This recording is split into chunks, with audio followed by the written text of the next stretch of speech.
Farmers' protests in Brussels, in Warsaw, in Athens, or in Avignon, France, were to no avail. Tomorrow in Paraguay, European Commission President Ursula von der Leyen will formally sign the Mercosur agreement. This is a blow to Polish and European agriculture.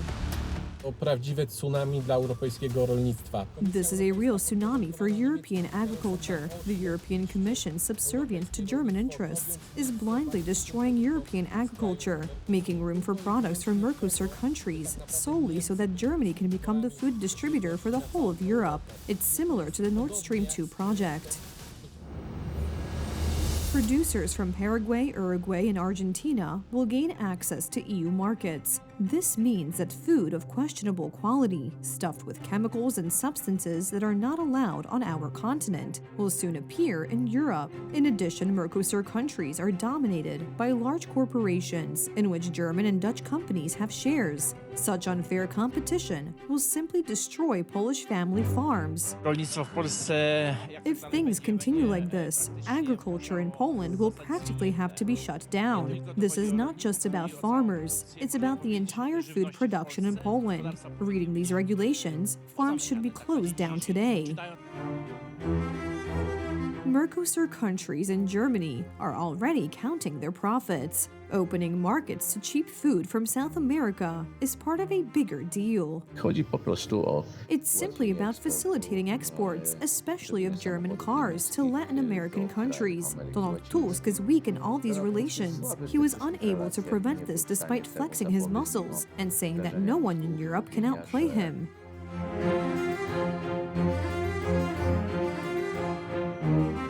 The Polish Prime Minister first said that Mercosur would be thrown in the trash, then that it was actually a pretty good deal, and now that he can't really do anything because the European Parliament will decide anyway. Potrzebujemy tutaj głosowania w Parlamencie Europejskim, a później będą wszczęte. We need a vote in the European Parliament here, and then procedures will be initiated. And Poland is consistent here. Our MEPs, myself included, will not be subject to any pressure or requests.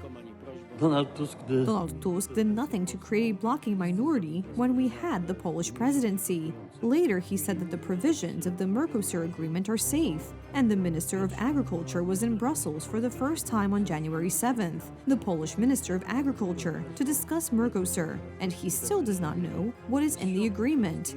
So we have this nonsense. In Poland, they say they wanted to do something, but in reality, they couldn't do anything because they are pursuing German interests in Poland. That's why Donald Tusk was brought back, among other things, to push through the Migration Pact and the agreement with South America that is ruining European and Polish agriculture.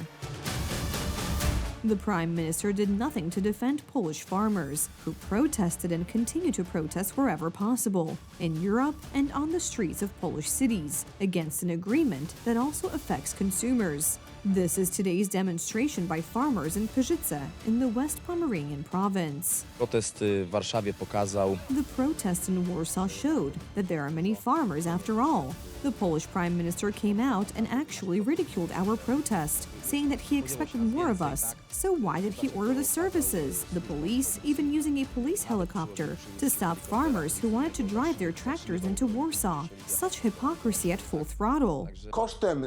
At the expense of our health and Polish agriculture, Germany has secured new markets for its cars and household appliances, and Tusk, who for several years of negotiations deceived farmers that he would protect them from this agreement, ultimately betrayed Polish farmers.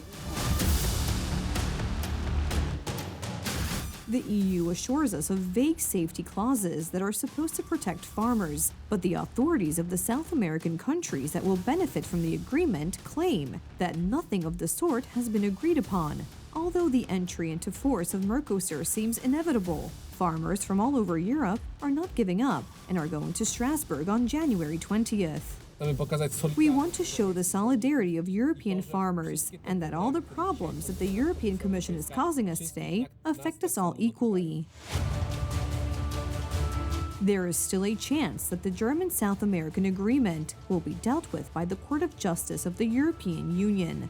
Law and Justice is also submitting a motion for the Polish Sejm to adopt a resolution that will oblige the government to challenge the Mercosur agreement before the European court. At stake in this game are Polish farmers, Polish farms, and Polish food.